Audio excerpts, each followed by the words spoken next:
Après avoir évoqué la saison et les objectifs de Chelsea la semaine dernière, on se retrouve aujourd'hui pour une vidéo dans ce style-là, mais cette fois sur Liverpool. Et donc, comme pour Chelsea, je vais évoquer les points forts et les points faibles de cette équipe et les objectifs que Liverpool devrait avoir selon moi pour cette saison, donc en Première Ligue, en Ligue des Champions et en Coupe d'Angleterre au pluriel.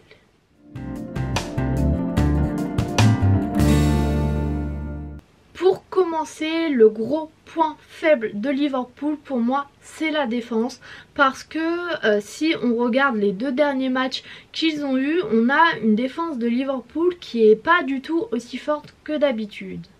Si on regarde pour le match face à Arsenal, on a une défense qui se désintègre totalement sur les 2 premiers buts d'Arsenal. Pour le premier, il y a de gros espaces dans la défense et en une passe, les joueurs d'Arsenal ont réussi à totalement casser la ligne défensive. Et ça, c'est quelque chose qui n'est pas normal du tout à ce niveau-là pour une équipe comme celle-là. Et c'est quelque chose qu'on ne voyait pas avant. Avant, on avait une ligne défensive très compacte qui arrivait à rattraper les joueurs quand ils étaient pris en profondeur, qui arrivait à gérer la ligne de hors-jeu. Et c'est quelque chose qu'on ne retrouve pas du tout. Sur le deuxième but, c'est une contre-attaque très rapide d'Arsenal et là encore, on a une défense qui se désorganise totalement. On part d'une séance où l'équipe est pratiquement en situation de 1 contre 1 et pour je ne sais quelle raison, on a des joueurs qui vont lâcher leur marquage. Donc je pense notamment à Trent Alexander-Arnold qui lâche son marquage pour aller aider les défenseurs autour du porteur du ballon, mais qui donc laisse Saka tout seul à 2 mètres du but. Et donc avec un attaquant de cette qualité-là, il ne faut pas de meilleure situation pour qu'il marque, et donc ça fait un deuxième but pour Arsenal. Et ça, c'est des situations qu'on voyait pas du tout avant ou pas souvent. Liverpool généralement se repose bien sur sa défense et là c'est quelque chose qu'ils ne peuvent pas vraiment faire en ce début de saison parce que tout simplement ça ne tient pas. Virgil van Dijk, je le trouve beaucoup moins fort qu'avant, un peu plus dépassé comme le reste de la défense, où des fois on se demande qu'est-ce qu'il fait là, qu'est-ce qu'il fait à ce poste-là, à ce marquage-là. Et donc c'est quelque chose qui me pose beaucoup de questions. Pour le match face aux Rangers, pareil, sur le premier but, on a une défense qui est là cette fois-ci totalement statique, c'est-à-dire qu'à la perte de balle, il n'y a aucun mouvement de toute l'équipe. D'ailleurs, défensivement, j'ai trouvé ça très statique et c'était le cas aussi pour le match face à Arsenal où lorsque le ballon est perdu, il n'y a aucun mouvement pour le récupérer. Déjà, ça me pose problème. Parce qu'en plus Klopp c'est un des adeptes du pressing haut pour récupérer la balle. Face aux Rangers et face à Arsenal aussi ça arrivait. On avait une équipe totalement statique qui commençait à bouger seulement quand l'équipe adverse avait réussi à trouver un décalage, avait réussi à trouver la passe pour créer un décalage dans les lignes. Et ça ne marche plus. Est-ce que ça a déjà marché? Je ne sais pas. Mais c'est tout simplement pas possible parce que si on commence à bouger à ce moment-là, c'est déjà trop tard. Les joueurs sont déjà tout droit vers le but. Ça me pose aussi gros problème défensivement. Parce que Liverpool, ça a toujours été une équipe qui, dans les phases défensives, était une équipe qui pressait beaucoup, qui pressait avec beaucoup d'intensité. Et ça montre juste que oui, Liverpool cette année a perdu quelque chose dans ce domaine-là. Et c'est pour ça que pour moi, c'est le gros point faible de cette équipe. Et c'est pour ça qu'ils ont pour moi du mal face aux grosses équipes. Parce que face aux Rangers, ils ont réussi à se rattraper. Face à une équipe qui joue bien, qui a un bon début de saison, comme Arsenal, on voit que là c'est beaucoup plus dur d'oublier ces écarts en défense et de revenir à niveau par l'attaque.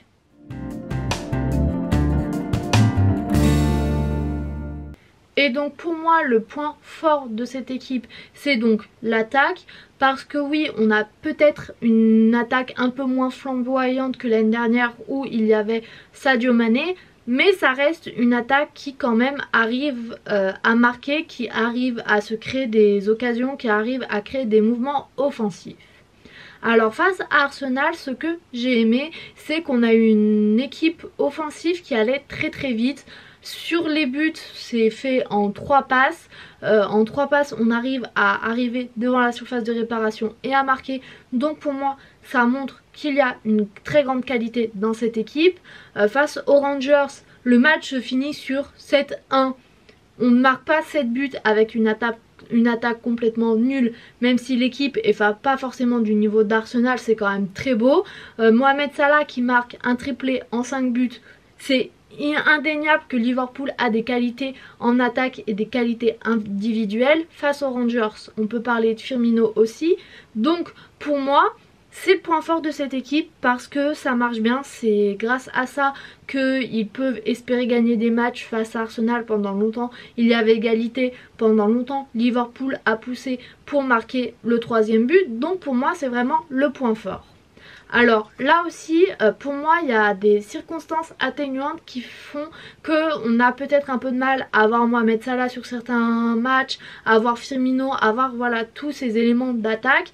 Le problème pour moi, c'est qu'il y a beaucoup de déchets techniques. Pour moi, ça a été vu pour le match face aux Rangers où il y avait beaucoup de déchets techniques dans tout ce qui était passe, dans tout ce qui était centre, dans tout ce qui était contrôle de la balle aussi.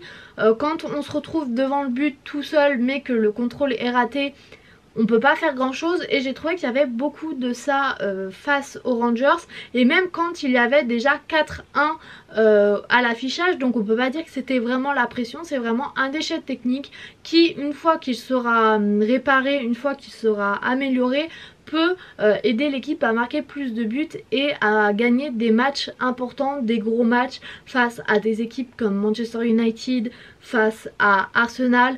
Donc pour moi c'est vraiment le point fort, c'est vraiment quelque chose sur lequel l'équipe doit se baser pour se reconstruire, pour aller de l'avant et pour améliorer son jeu. De toute façon s'appuyer sur la défense ça ne peut pas marcher, c'est pas viable, elle est trop peureuse pour que ce soit vraiment un point de départ sur cette équipe. Se reposer sur le milieu et sur l'attaque, pour moi c'est vraiment la solution qui aidera Liverpool cette année.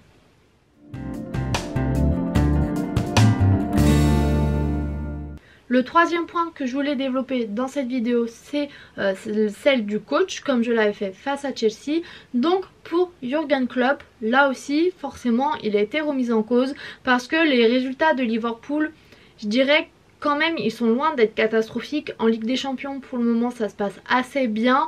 En Première Ligue le classement est un peu plus délicat mais c'est loin d'être catastrophique non plus. Et donc je comprends que Jürgen Klopp soit remis en question, mais pour moi je vois pas nécessairement la nécessité justement de le remplacer parce que c'est une équipe qu'il a formée, c'est des joueurs qu'il a choisis durant toutes ces années. Donc si on veut changer, pour moi on doit trouver un coach qui a à peu près les mêmes idées que Klopp, parce que de toute façon il va hériter des joueurs qui ont été formés, qui ont été modélisés par l'idée de Klopp, par son idée qu'il en avait du foot. Et donc si on a un coach qui change totalement de philosophie de jeu, on va pas avoir des joueurs qui vont correspondre à cette philosophie de jeu ou à ce système de jeu. On va avoir des joueurs qui auront peut-être du mal à s'adapter à cette nouvelle philosophie de jeu. Donc il faut penser à tout ça si on remplace Klopp. En plus Liverpool c'est quand même un gros club, ça reste un gros club, donc pour moi à mon sens il faut un coach qui a un assez haut standing, et un coach qui a un assez haut standing sur le marché il n'y en a pas forcément beaucoup en ce moment. Tous les gros coachs sont plus ou moins casés dans de gros clubs, donc remplacer Klopp pour dire de le remplacer, pour moi ça marche pas. Il y a beaucoup de questions à se poser concernant un remplacement de Klopp, et pour moi le problème vient pas seulement de lui. Je pense qu'il a surtout des joueurs qui ont vécu de très belles choses dans les années qui sont passées et qui donc sont un peu fatigués mentalement. Peut-être qu'il n'y a plus forcément cette envie d'aller toujours gagner vu qu'ils ont gagné les plus belles choses possibles en club, donc il faut trouver une motivation aussi un peu supplémentaire. Donc pour moi le problème vient surtout des joueurs, notamment en défense. Si ils font des bons mercatos, si ils changent ces joueurs là, pour moi les résultats vont venir. Donc pour moi remplacer Klopp ça résoudra pas tous les problèmes. Il faut surtout faire un mercato pour renouveler un peu cet effectif qui a vécu de belles choses mais qui devient un peu peut-être vieillissant et qui donc a besoin de mouvement renouvellement, qui a besoin de changement, qui a besoin de sang neuf.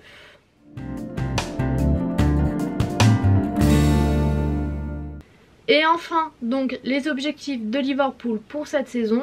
Alors en première ligue, pour moi, ça va être un peu compliqué parce que on a vu que Liverpool savait gagner des matchs. On a vu que Liverpool savait très bien gagner des matchs. On peut penser au 9-0 face à Bournemouth. Pour moi, ce qui me pose problème, c'est qu'ils n'arrivent plus vraiment à gagner face aux grosses équipes. Et en première ligue, si tu n'arrives pas à gagner face aux grosses équipes, viser le top 4, ça me paraît un peu compliqué.